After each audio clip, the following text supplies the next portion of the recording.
Everyone. In this screencast lecture, we're going to take a look at beginning of chapter 6, in which the focus is congressional powers. What powers are given to both houses in Congress, the House of Representatives and the United States Senate. So this really builds off of chapter 5. Chapter 5 we looked at is really how Congress organizes, how both houses organize, how we determine the number of, especially 2 seats within the House of Representatives for each state, and importantly, to those legislative leadership roles within both houses. Chapter 6 really, again, is going to take a look at now what does Congress do? What powers does the Congress have under the Constitution, and how have those powers evolved over time? This is important to really understanding where we're going in Chapter 7. In Chapter 7, we're going to take a look at the bill to law process. So in our Canvas course, I have Chapter 6 guided notes that I'd like you to complete for Section 1 as we go through this screencast video. So in the screencast video, like I said, we're going to start Chapter 6. And Chapter 6 is again going to focus on what powers are given to Congress, both in the Constitution expressed, but also how Congress has stretched its powers over time. So the first thing you need to understand is there's actually 2 types of powers that Congress has. There are legislative powers and there are non-legislative powers, and we're going to examine both in this section. Legislative powers, let's start here first, are really the powers to pass laws, Congress's main job, right?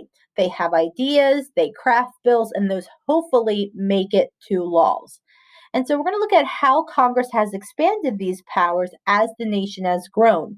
The Constitution, many think, has allowed us to do this. But there's significant types of legislative powers. Probably the most important are its control over the economy. So we're going to start out today talking about the legislative powers of taxing, spending, and regulating commerce. So probably many people would say the most important power, legislative power that is, Congress has, is taxing and spending money. So Congress under the Constitution has the power to levy taxes and appropriate money.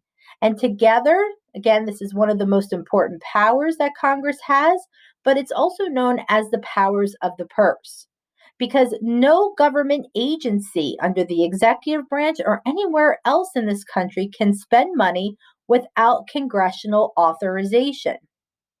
So if NASA wanted funding to improve some type of technology it's working on, that has to first get approved by both houses of Congress. Well, both houses play a major role in this, okay? Raising revenue is a focus in the House of Representatives. All bills that will raise revenue, okay, really tax bills we're talking about here, it says in the Constitution they must originate in the House of Representatives. And this is simply because it gives states with larger populations more of a say in decision making when it comes to taxing, whether they're going to raise taxes. Obviously, there's going to be a lot of discussion, but also lowering taxes for maybe certain groups of people. There's going to be wide discussion. So the House holds a special place within that. The next thing is more in regards to spending money. Spending money, really what we're going to look at in Congress, are called appropriation bills. Appropriation bills will authorize the spending of money, again, most of the times to carry out a law. Also to support agency and departments within the government as well. And again, Congress controls how this money is going to be spent. So last chapter, in chapter 5, and how government organizes in Congress, we looked at committees. There's actually a committee in both houses of Congress that plays a major role in appropriations. You can see here from this chart, there is a remember standing committees are permanent committees, and the House, that's called Appropriations Committee, and also a standing permanent committee in the Senate called Appropriations. If you serve on the Appropriations Committee for either house, a lot of people want to be your best friend. You have a lot of power and influence because people are always coming to you to ask for favors, that they want your approval in passing a spending bill, an appropriations bill that will help their law actually come to fruition. So if you are considering a run for either house in Congress, Think about joining an appropriations committee because, like I said, you are going to have a lot of friends that are going to want favors for you.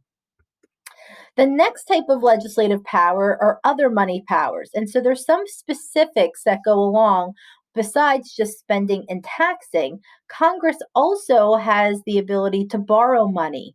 So the US has to borrow money to meet its operating expenses. Obviously, if we go over the cost of operating, it goes over what we're bringing in tax revenue every year. This has led to national debt, which Congress frequently has tried to cap. Over the last several decades, there has been talk about possibly adding a constitutional amendment that would make it a requirement to have a balanced budget. Again, I don't know if we'll ever see that happen, but this has been a big talk, especially in the last 30 years or so within the United States. The next type of money power is to coin money. Remember, this was not under the Articles of Confederation. Every state had the ability to coin its own currency, and it was just a nightmare. So, Congress now, under the Constitution, is given that money power. And this will, too, make sure that we have a sound currency and that it's issued legal tender. Lastly, regarding other money powers, Congress has the ability to make bankruptcy laws. So, if you are an individual or a business that will file for bankruptcy, how do you go about it and what criteria you need to meet? Okay, will be handled by Congress. And again, almost all bankruptcy cases are going to be heard in federal court to make sure that those laws that Congress has passed on the topic are followed through and met. The next type of legislative or lawmaking powers Congress has are commerce powers. And we've talked about these already in some other areas. So, again, Congress was given the ability to regulate foreign but also interstate commerce. This was also not present, okay, interstate commerce under the Articles of Confederation. And there was a lot of discrepancies early on in US history that sort of said, what is the scope of regulating interstate commerce that Congress has. And that one of the earliest Supreme Court cases that heard that issue was called Gibbons versus Ogden. In this case, you had a man named Ogden that was given rights by the state of New York to basically operate a ferry that went between New York and New Jersey. And then a couple years later, you had Gibbons, which was given then a contract by the federal government to do the same thing. So these men are, competitors, and they're sort of fighting over who has control of these waterways. So Gibbons actually goes and takes Ogden to court, thinking that the federal government contract that he has is stronger than the one that New York gave Ogden. And the court would agree. The Supreme Court, again, this is a case in the early 1800s, would agree. And the court ruled that all forms of businesses that cross state lines fall under the Commerce Clause. The ferry that operated from New York to New Jersey state lines, that was interstate commerce. And therefore, Gibbons won this case that the federal government could then control the contracts that was given, considering this was interstate commerce. So the court has expanded the definition of commerce and has given Congress even greater power in this area. A great example of how we expanded our powers regarding commerce is a court case that I have up here, the Heart of Atlanta Motel versus the United States. And this is in the 1960s on the heels of the Civil Rights Movement.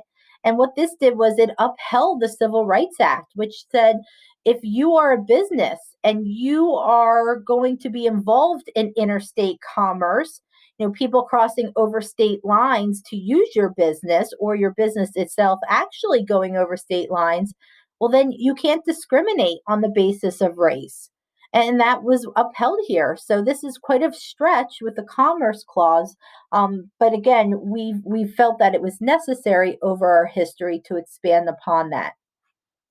So even though restaurants, motels, you might be in one state, people travel in to use your business, that is considered then interstate commerce.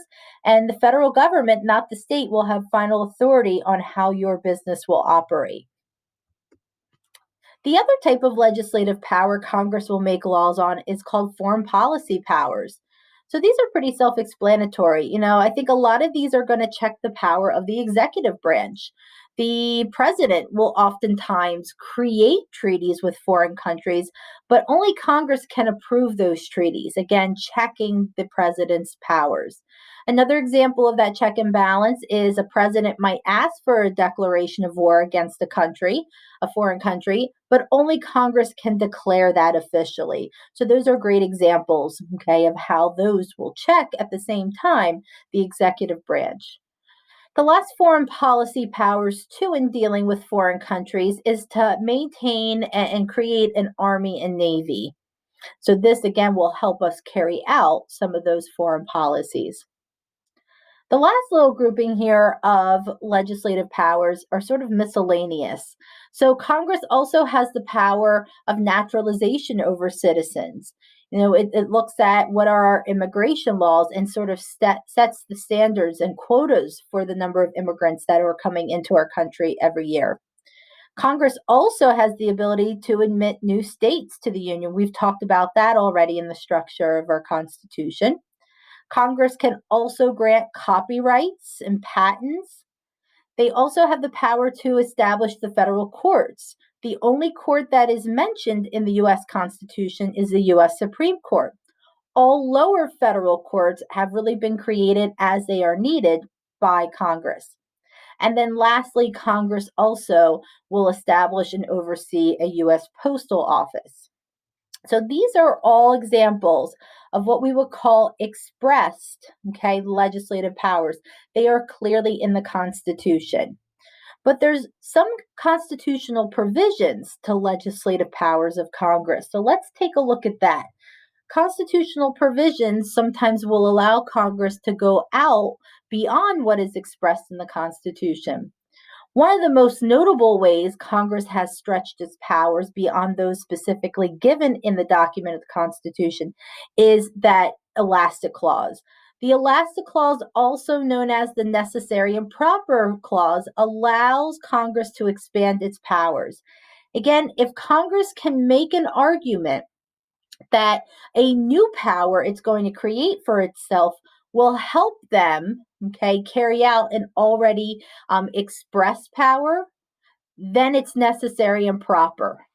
So, some example of these that I'm sure you remember from previous history classes, if you take a look here, is again, if Congress has the ability to collect taxes or lay taxes, again, to operate and provide general welfare services, well, then they then have the ability to create the IRS, the Internal Revenue Service. And again, the IRS really main job is to make sure people are paying their taxes. What's good is the use of being able to lay and create and collect taxes if nobody's going to end up paying them. Another one here, again, it's been controversial throughout U.S. history that many students are familiar with, is that if it says in the Constitution that Congress can raise and support an army as part of its foreign policy powers, well, then it is implied that they can stretch their powers to create a draft or a selective service where they will force people on a non-volunteer basis to participate in the military. They've also done some other things as well that are interesting. They've created the Air Force, okay, but also, too, interstate highways. This is especially in the 1950s during the Cold War. It made it easy for troop transportation and maybe weapon transportation if we were attacked by a foreign country. In this case, we're referencing the Soviet Union during the Cold War. So again, these are all examples of constitutional provisions that have allowed the elastic clause to really the ability for Congress to stretch its powers as the name suggests. This brings us to another type of constitutional provision is that the elastic clause often reflects Supreme Court rulings and the powers of Congress and how there's conflicting interpretations of that. So if you are what's considered a strict constructionist, or a strict interpretation of the Constitution supporter, you believe that only the power stated in that document should be given to Congress, that they can't stretch their powers. If it's not in there, it belongs to the other level of government in the United States, which is the states. So again, if it doesn't say Congress can do it at the federal government, then the state governments get that power. And that's been controversial throughout US history with formations of national banks, the draft, things to that nature. On the other end, you might be a loose constructionist, in which you feel that in order to meet the needs of an ever changing modern nation, the founding fathers have allowed us this flexibility. So, therefore, you think the Constitution should loosely be interpreted to stretch powers of Congress that will allow us to address issues that might emerge suddenly. There's also two constitutional provisions in the document of the Constitution that actually limit the powers of government. So Congress can't do whatever they want, even with the elastic clause. There are the Bill of Rights and other parts of the Constitution that protect us. And some examples of this would be Congress cannot suspend the writ of habeas corpus, meaning they can't just arrest you and throw away the key without a trial. That you have to know your charges. Again, the only sort of example and wiggle room around this would be if it does say in the Constitution we were in a time of war or rebellion. Then they couldn't make their way around that and suspend your writ of habeas corpus. Another one is bills of attainder. Bills of attainder are simply laws in which Congress is might going to say this now act is illegal and you're not going to get a trial. No, can never do that. Your Bill of Rights says that you have a right to a trial jury, a jury of your peers that will determine your guilt or innocence. And then lastly, ex post facto laws. Ex post facto laws say Congress is going to make, let's say, a law that makes a certain action illegal, but we're going to punish people for committing that act before it was a law. You can't do that. That's why all bills will have an effective date. And if you are found guilty of committing that offense after that law has been now in effect, then it's fair game for punishment. But they can't go back prior to an act actually being illegal. So those were all the examples of legislative powers and Congress creating laws. Let's take a look at the second type of power Congress has, which is known as non-legislative powers. So this is really everything that Congress does besides the bill to law process.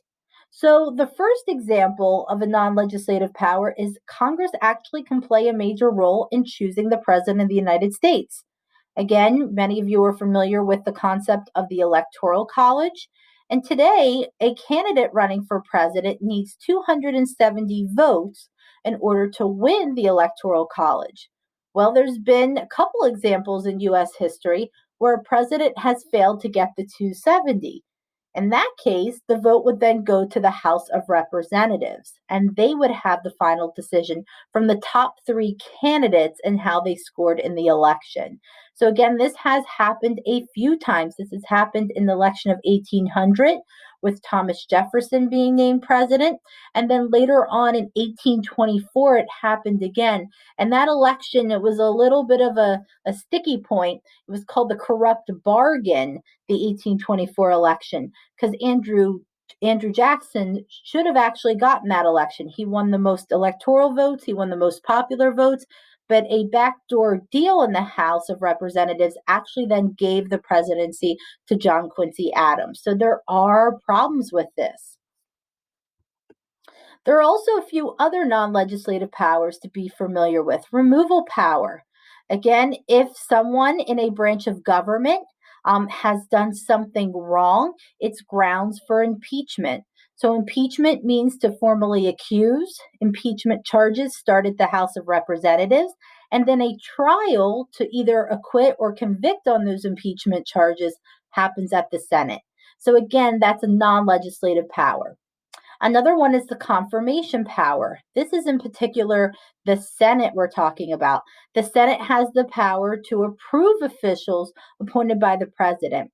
So the positions we're looking at here is really the president's cabinet, but also federal judges.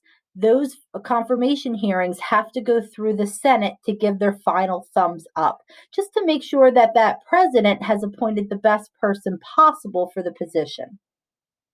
The next non legislative power is ratification powers.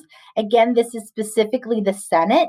The Senate can ratify treaties that between the United States and other nations. Most of the time, these treaties have been created by the president or vice president, but the Senate gives that final approval, and that, along with the confirmation power, is a way they can check the powers of the presidency. And lastly is amendment power. Congress shares with the state legislatures. They can propose and ratify constitutional powers, or sorry, constitutional amendments as they are to see fit. If we change and there's a certain issue we have to address, that can happen through the amendment or changing of the Constitution process. And again, this is not really making a law, it's changing the Constitution. So therefore, it's a non-legislative powers. So that's all I have for you for section one. The next section, section two, we're going to take a look at digging a little deeper and take a look at how Congress can investigate or provide oversight into functions and actions within the government, especially the executive branch. We'll talk about that. So if you have any questions, please let me know.